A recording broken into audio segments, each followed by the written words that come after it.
Hello and welcome to another OfficeLogix Shop tutorial. Today, we will show you how to quickly remove and install the seat on the Steelcase Leap V2. To remove the seat, make sure that the seat is all the way back. Flip the chair and get a long, flat head screwdriver, 20 inches long or more. The longer the better. Using the screwdriver, disengage the button under the seat, which acts like a stopper to keep the seat from sliding out.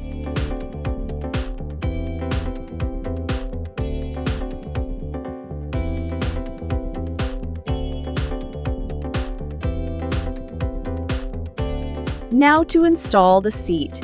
Insert the seat as shown onto the rails.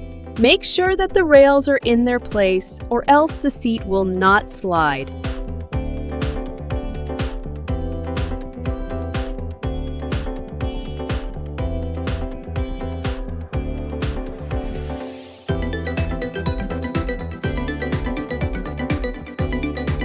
That's it! Thank you for watching and please subscribe to get our latest helpful videos.